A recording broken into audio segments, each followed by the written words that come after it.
and do what is right in his eyes, if you pay attention to his commands and keep all of his decrees, I will not bring on you any of the diseases I brought on the Egyptians, for I am the Lord who heals you. Notice just for a moment, just based if you have heard the last couple of messages, he says, if you listen carefully to the Lord your God and do what is right in his eyes. Because the theme of the book of Judges is everyone doing what was right in their own eyes, right? But this is the second hallmark of a wilderness experience, this idea of testing. Our high school students are in the middle of taking tests right now.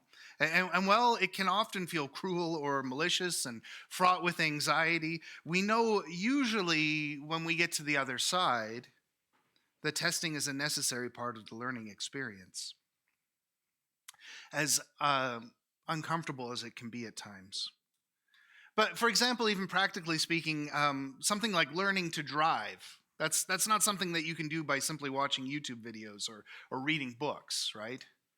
At a certain point, what we've studied has to be put into practice, put to the test. And for the sake of everyone else on the road, they want to know that you've been put to the test too, right? But testing has a way of locking things in while providing milestones and rites of passage that make us feel better equipped for what comes next. And so in this story, God wasn't trying to mess with them. He wasn't trying to cause them to fail. In fact, what the story actually tells us is that it wasn't the wilderness and it wasn't the lack of water that was the test. All of that had passed. When I read you that last section, it said God put them to the test. God put them to the test after he had already made the water sweet. So then what we need to understand is that it is his provision that was the actual test, not the hardship. The test was the question of, will they trust it? Will they turn to it in the future? He was using the wilderness in which they found themselves to teach them how to rely upon him as their provider. And if you know the story, then you know this was only the first small lesson. My years in Hinton were hard, but there was good in them too. And I don't regret that season of life. I made some really important friendships, and I learned some important lessons. I learned a lot there. In fact, I can honestly say that without my years in Hinton, I don't think I would have been ready for what came next. The story in Exodus 15 concludes in verse 27 like this. It says, "Then they came to Elim, where there were 12 springs and 70 palm trees, and they camped there near the water." You see, they had no way of knowing, of course, that Elim was just over the horizon, but God did. He was asking them to trust him. Edson, by the way, was my Elim. Maybe not my, or maybe even my promised land. It's a thought that no doubt confuses my friends and family all the way back in Edmonton. That a place like Edson would be anything other than another form of testing or exile.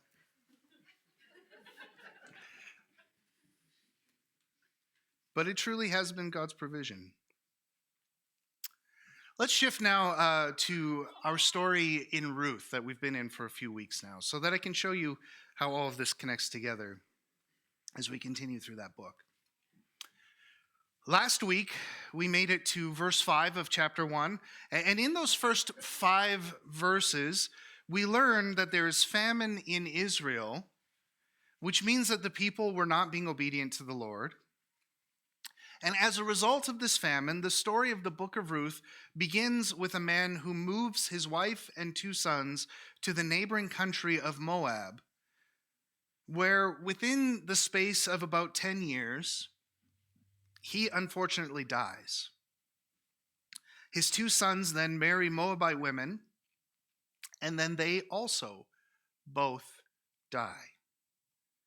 And this leaves us in verse 6 with just the three widows, Naomi and her two Moabite daughters-in-law, whose names are Orpah and Ruth. So let's read the next couple of verses. This is verses 6 and 7 of Ruth chapter 1. It says, "When Naomi heard in Moab that the Lord had come to the aid of his people by providing food for them, she and her daughters-in-law prepared to return home from there. With her two daughters-in-law, she left the place where she had been living and set out on the road that would take them back to the land of Judah." So, first of all, we're told that things have gotten better back home. Following the cycle of misery that we've been talking about the last couple of weeks, this tells us that God's people have cried out in their distress, and God has come to their aid once again to provide relief from the famine. And so the three women prepared to travel back to Bethlehem. I should say Naomi would be going back, but for the two younger women, this would be an immigration away from their homeland. And it's strange. I don't know how many times I've ever read the book of Ruth. Many times, I'm sure. But I don't remember the three of them all setting out together before Naomi tells the others to go back and return to their people. I actually thought that happened before the journey had even begun. And yet I can see now that at one point, both women were going to stay with Naomi and travel back to Bethlehem. But it's possible that she realized that even if her homeland was doing better at the moment, there were still challenges ahead for her. Challenges that might prove even harder for the two young immigrant widows. So at verse 8, it says, "Then Naomi said to her two daughters-in-law, 'Go back, each of you, to your mother's home. May the Lord show you kindness as you have shown kindness to your dead husbands and to me. May the Lord grant that each of you will find rest in the home of another husband.'" Now, we're going to focus on this part of the story in the future, but for the moment, I'll just mention that as the story goes, Orpah turns back, and we don't know anything about her fate after this part of the story. Whereas Ruth refuses to go, but instead she pledges her commitment to staying with Naomi. And so the two carry on together. And so we'll resume the story at verse 19. Excuse me. "So the two women went on until they came to Bethlehem. When they arrived in Bethlehem, the whole town was stirred because of them, and the women exclaimed, 'Can this be Naomi?' 'Don't call me Naomi,' she told them. 'Call me Mara, because the Almighty has made my life very bitter. I went away full, but the Lord has brought me back empty. Why call me Naomi? The Lord has afflicted me. The Almighty has brought misfortune upon me.'" Now, I mentioned this last week, but it bears repeating in more detail. The name Naomi means pleasantness or sweetness. And as we've already seen this morning in Exodus 15, the word Mara means bitterness. Naomi herself is likely drawing upon the very story that we read earlier from Exodus 15 as an allegory for her life.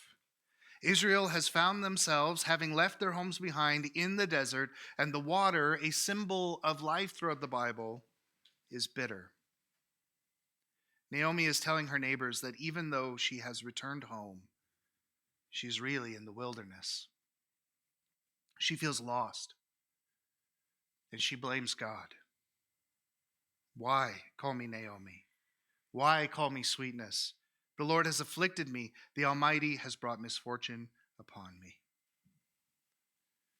There are many stories like this one in the Bible. I think of stories like the young slave woman in the book of Genesis, whose name was Hagar, the immigrant, fleeing her mistress's harsh and jealous treatment, being forced out into the desert with her young son Ishmael. Or I think of the story of Joseph, betrayed, beaten, and lying at the bottom of a cistern by the hands of his own brothers. Or Moses himself fleeing into the wilderness, rejected by his people, condemned by his adopted family, and after striking down a slave driver in his anger. And then there's the story of Israel's own 40 years of wandering in the desert because of their disobedience.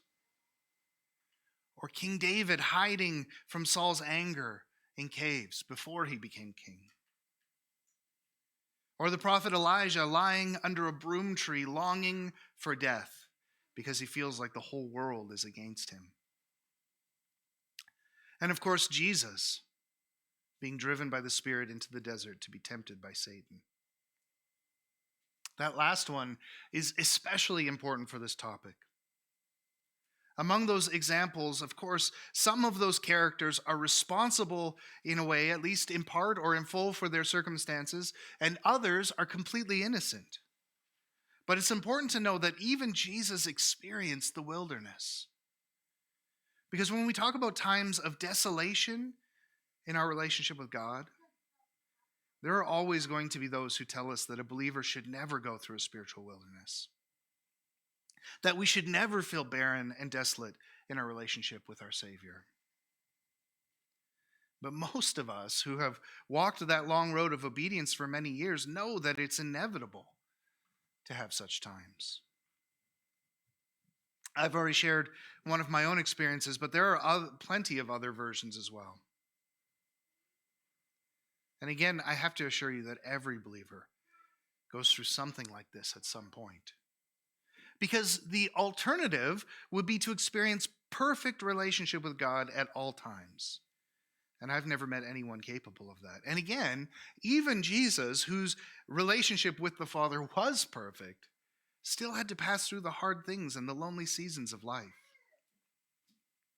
So then the question is not whether we as God's people will have to go through wilderness experiences, but rather, how are we going to face them when we do?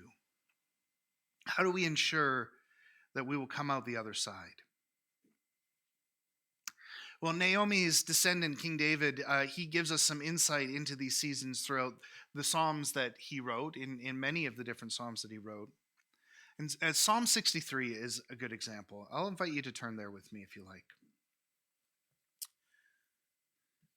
Psalm 63 should be pretty close to the middle of your standard Bible, honestly. Psalms are pretty much found in the middle, and 63 is about halfway.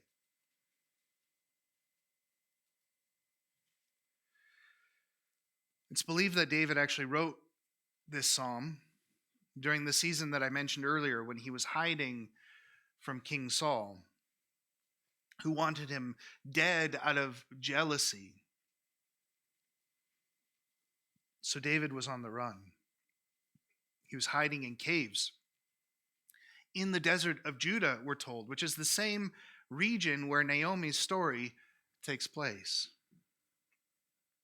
And in it, we once again see echoes of the story of the waters of Marah in Exodus 15. This is what David writes. He says, "You, God, are my God. Earnestly I seek you. I thirst for you. My whole being longs for you in a dry and parched land where there is no water. I have seen you in the sanctuary and beheld your power and your glory. Because your love is better than life, my lips will glorify you. I will praise you as long as I live, and in your name I will lift up my hands. I will be fully satisfied as with the richest of foods. With singing lips, my mouth will praise you. On my bed, I remember you. I think of you through the watches of the night, because you are my help. I sing in the shadow of your wings. I cling to you. Your right hand holds me up. Those who want to kill me will be destroyed. They will go down to the depths of the earth. They will be given over to the sword and become food for jackals. But the king will rejoice in God. All who swear by God will glory in him, while the mouths of liars will be silenced." So what's taking place here is that David is being pursued by human enemies, but what he is expressing here is that it has led him to a sort of distance between him and God as well, as he struggles with the injustice of his circumstances, the desperation of his circumstances. All throughout the Bible, the wilderness is a place of waiting and wandering, suffering and testing. But despite his spiritual dryness, David demonstrates for us how we can make it through the wilderness experience as he solemnly resolves to simply continue to pursue God. I will praise you as long as I live, and in your name I will lift up my hands. I will be fully satisfied as with the richest of foods. With singing lips, my mouth will praise you. You see, I find it so interesting that he is not saying that he is currently satisfied. He is resolutely choosing to pursue that which has satisfied him in the past. And in doing so, he places his hope firmly in future glory. Doing this requires diligent and determined effort if we are not going to give in to bitterness, which is often where we drop the ball. We often desire and even demand God's presence and help in times of trial and difficulty without ever committing ourselves to this sort of devoted and determined pursuit of God. This is what it meant that God was testing his people in Exodus 15. He provided for them, and he said, this is a test. Are you going to trust that I'm going to provide for you? Are you going to trust that Elim is over the horizon? But when we forget this, it essentially means that we want what God has to offer rather than God himself.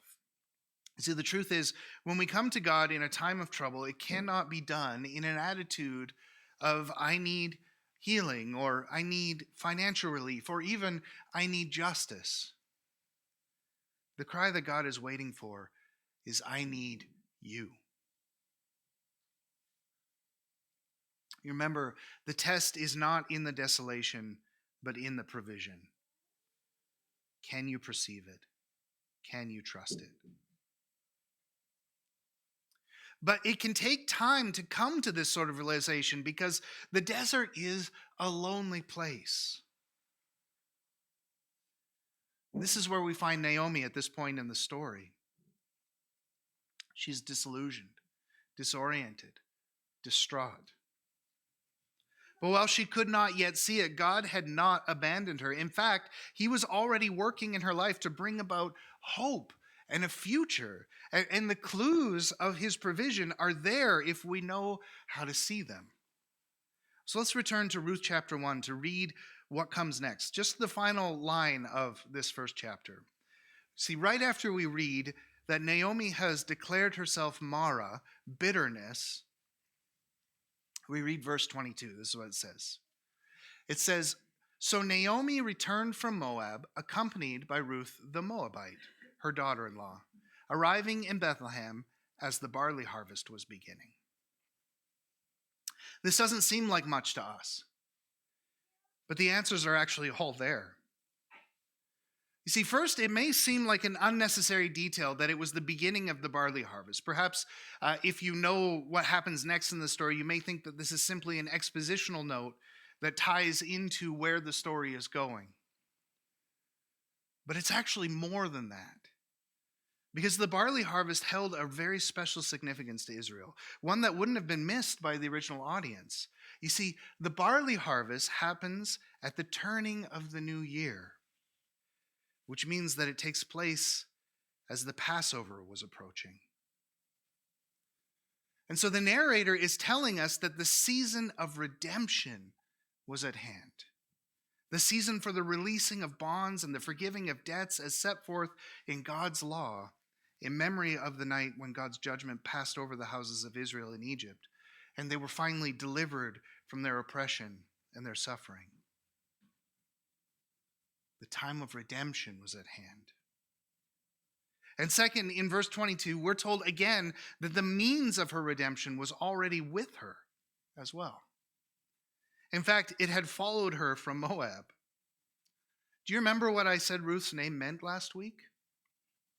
Her name means refreshment, like a cool drink of water in a thirsty land.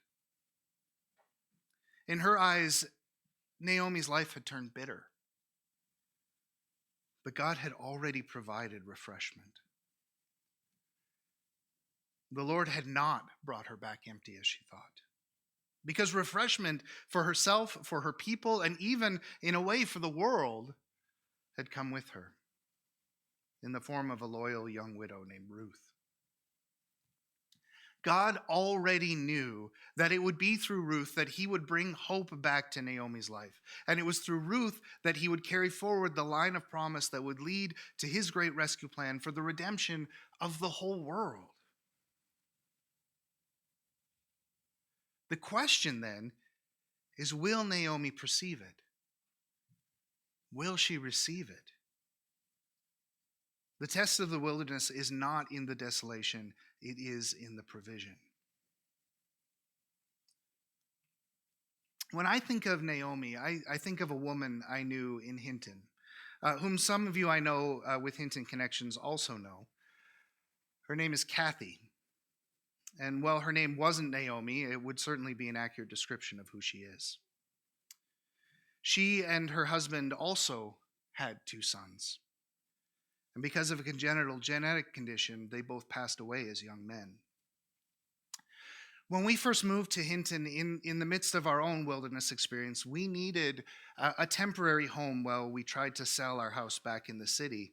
And what we didn't know at the time is that the house that was provided for us in that season through the church was a home that Kathy and her husband Bert had sadly inherited from one of their sons. I didn't know Kathy during the season when her sons passed away, and I haven't seen her in many years because they moved away from Hinton shortly after we did. But despite their tragedy, God had been faithful to Bert and Kathy. And they honestly had just such remarkable warmth and faith that they shared freely with those around them. And yet when I think of Naomi, I think of Kathy because, well, she always exuded such warmth and kindness in her smile. Her eyes, at least in my experience, always revealed a heart that was still healing as her God had remained faithful. And I'll never forget, after we had announced my resignation, there came a day when the kids were in school and Natalie and I went to the church to pack up my office, to leave a ministry in defeat for the second time in 3 years. We had no plans. Edson wasn't even a possibility yet. We were about to be jobless. We were about to be homeless. And Hinton suddenly felt like a place of deep loneliness. Natalie and I both remember well how much we just felt like we needed some support, but our family, as we already said, was back in Edmonton. And for whatever reason, nobody else was at the church that day, and Bert and Kathy happened to stop by. And although our desert experiences weren't the same as theirs, I believe that they could see the wilderness in our eyes. And so they just invited us out for lunch at the L&W. And they cared for us. And they gave us hope.